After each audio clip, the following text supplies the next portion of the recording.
मित्रों नमस्कार। आज हम आपके सामने निवेश की बात दिनेश के साथ कार्यक्रम में निवेश से संबंधित जानकारी लेके आए हैं कि किस तरह से निवेश करना है। पैसे निवेश की चार खासकर भारत में देखी जाती है। चार तरह के निवेश किए जा सकते हैं, जिसमें पहला होता है फिक्स्ड डिपॉजिट, डेब्ट मार्केट। डेब्ट मार्केट में फिक्स्ड डिपॉजिट खास करके चलता है, जो केवल एक फिक्स ब्याज पर आपकी रकम इन्वेस्टमेंट की जाती है। दूसरा मार्केट होता है गोल्ड।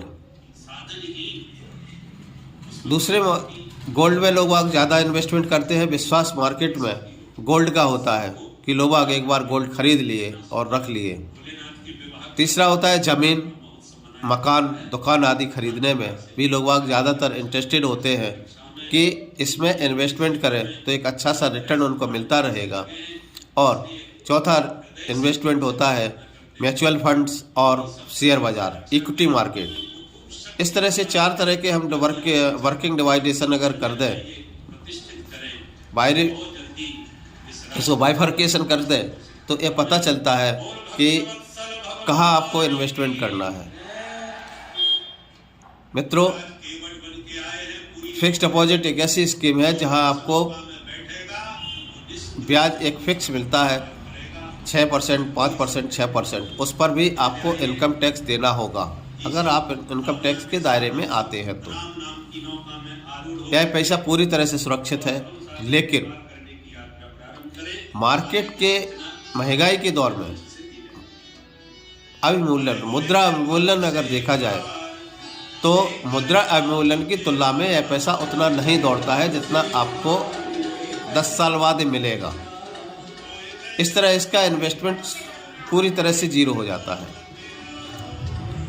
इसकी जो वैल्यूएशन होगी जब आप विड्रॉल करेंगे तो उस जितना पैसा आपने इन्वेस्टमेंट किया था उससे भी कम इसकी वैल्यूएशन होगी। दूसरा होता है गोल्ड। हम सेकंड लाइन पर चलते हैं कि गोल्ड में सरकार की क्या स्कीमें लाने वाली है। मित्रों, अभी गोल्ड में लोग इन्वेस्टमेंट करते हैं। गोल्ड का एक तरीका है इन्वेस्टमेंट करने का कि एक बार आपने इन्वेस्टमेंट किया, ऑर्नामेंट या थोक, जिसको कहते हैं थोक सोना, सिक्के सोना में भी आप खरीद सकते हैं। किस में फ़ायदा होता है? ऑर्नामेंट अगर आप बाज़ार से खरीदते हैं, जो बाज़ार से आपने ऑर्नामेंट खरीदे, आभूषण खरीदे, और आभूषण खरीदने के बाद उनका जो घिसाव होता है, इस पर जितना वैल्यूएशन बनती है वो बहुत कम हो जाती है। इसमें जब आप खरीदते हैं तो आपको लागत भी, बनाने की भी लागत देनी होती है, और जब आप बेचते हैं तो इसको मिटाने की भी लागत आपको देनी होती है। और जब आप खरीदते हैं तो महंगे रेट पर आपको जिस रेट से सोना होता है उसके अलावा इसकी मैन्युफैक्चरिंग कॉस्ट भी आपको देनी होती है। वहीं जब आप इसको बेचते हैं तो आपको इसको मिटाने की भी कॉस्ट देनी होती है, और इस पर इसका घटा, जिसको वो लोग कट करते हैं, 30%, कहीं जगह 20% और कहीं जगह 10%। तो कम से कम 20% तो एवरेज इस पर से घट आता है। घट का कहा जाता है कि इसमें माइनस करके अगर 1 तोला 40,000 का है तो उसका 20% वो लेस कर देते हैं, फिर इसके बाद आपको देंगे, और उस पर भी उसको मिटाने का चार्ज भी लेते हैं। इस तरह से सोना अगर आप आभूषण के रूप में लेते हैं तो बहुत लॉस करता है। अगर आप सिक्के के रूप में लेते हैं, थोक सोना लेते हैं, 1 ग्राम से लेकर के 10 ग्राम, 20 ग्राम, 50 ग्राम, 100 ग्राम आप लेते हैं, तो उसमें केवल आपको वैल्यूएशन के हिसाब से जो भी वो लेते हो, आधा %, 1% अतिरिक्त लेते हैं, और वही चीज़ जब आप बेचने जाते हैं तो सेम प्राइस पर वो बिक जाता है। ये भी सही है कि सोना एक कैश है, कभी भी आप बाज़ार में बेचने जाओगे तो तुरंत कैश मिल सकता है, लेकिन इसको खरीदने के बाद इसकी रखवाली करना हाई रिस्क वाला इन्वेस्टमेंट है। सोने को अगर आप इन्वेस्टमेंट कर रहे हैं सोने में, तो इसकी रक्षा करना ही आपका दायित्व बनता है। चोरी करना, अगर आप पहन रहे हैं कहीं, कई बार आपके पास शिकायतें आती है कि चैन खींचने में किसी की मृत्यु हो गई, किसी ने चोरी की चैन खींचा गले से और उसी गले में गला कट गया और मृत्यु हो गई। तो यह रिस्क, जीवन जाने के बहुत सारे रिस्क सोने खरीदने में है। कितना सोना खरीदना चाहिए? एक व्यक्ति अपने पास केवल 500 ग्राम परिवार में रख सकता है। 100 ग्राम खुद और 500 ग्राम पत्नी के नाम से या पत्नी के पास, यानी 600 ग्राम सोना एक परिवार अपने साथ रखता है। अगर उसकी 2 बच्चियां हैं बालिग है तो वो जो है 250 ग्राम सोना अपने उनके नाम से भी रख सकता है। यानी एक व्यक्ति 600 और 500 1100 ग्राम सोना अपने घर में रख सकता है। लेकिन इस सोने को उसको अपने ITR में भी बताना पड़ेगा।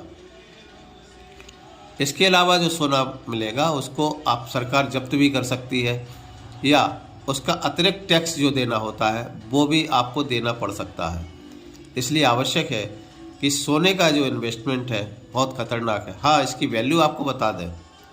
इसकी वैल्यू अगर हम आपको बताएं तो 1970 में इसकी जो वैल्यू थी वो लगभग 184 रुपये के आसपास थी और 2023 में 58,000 रुपये के आसपास चल रही है।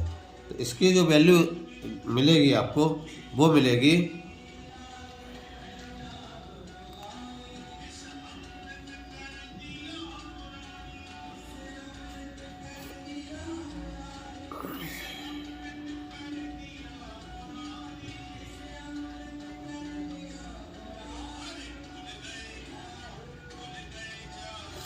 इसका आंकड़ा हम आपको कुछ दिन में दे रहे हैं कि कैसे सोना हाई रिस्क वाला है, और या एक एवरेज मोटा हम बता देते हैं कि 1980 के दशक में इसकी जो वैल्यू थी वो लगभग 1300 रुपये चली। 1990 में यह 3000 के आसपास चली और 2000 में यह 4400 के आसपास चली। 2005 में 7000 के आसपास आई। 2011 में इसकी वैल्यू 21,000 आई। 2015 और 16 में यह 33 से 35,000 के बीच चली और 2020 में 44,000 रही और 23 में अभी 58,000 है। जो 58,000 से लेकर 62,000 के बीच यह भी चलेगा। तो सोने में वैल्यू मिलती है हर 10 साल में या 5 साल में डबल, जैसा अमाउंट बढ़ता है उसकी वैल्यू डबल हो जाती है। लेकिन इसमें हाई रिस्क भी है। आप इसको अगर बैंक में भी रखते हैं तो हर वार्षिक बैंक का उसका लॉकर का चार्ज भी आपको देना है। इस तरह सोने का जो इन्वेस्टमेंट है वो पूरी तरह से वाइट मनी को ब्लैक करने जैसा है। अतः सोने के इन्वेस्टमेंट से बचें। आगे आते हैं कि क्या सरकार इस पर कुछ लाने जा रही है। बिल्कुल, सरकार अभी सोने को इस तरह से नियम लाने वाली है कि लोग सोना बेचेंगे या रखेंगे तो उनको टैक्स गेन टैक्स उसको देना पड़ेगा। जितने पैसे की आपकी वैल्यू उसकी बढ़ी उस दौरान, तो उसका जो वैल्यूएशन है उस उतने के ऊपर अतिरिक्त टैक्स भी आपको देना पड़ेगा। या तो इनकम टैक्स में ऐड हो जाएगा वो, या आपको अतिरिक्त टैक्स देना पड़ेगा जिसको टैक्स गेन कहते हैं। तो इससे ऐसे इन्वेस्टमेंट से ज़्यादातर बचिएगा। अनावश्यक सोना खरीदना उतना अच्छा नहीं है जितना कि अन्य स्कीमों में इन्वेस्टमेंट करने से आपको फ़ायदे मिलेंगे। यह वीडियो आपको कैसा लगा? आपका अगर वीडियो अच्छा लगता है या जानकारी अच्छी लगती है तो आप अपने मित्रों को शेयर करिएगा। साथ ही हमारे चैनल को लाइक और सब्सक्राइब अवश्य करें, जिससे आपके लोगों को जानकारी भी मिले और आपके हमारे अन्य वीडियो भी मिलते रहें। नमस्कार, जय हिंद, जय श्री राम।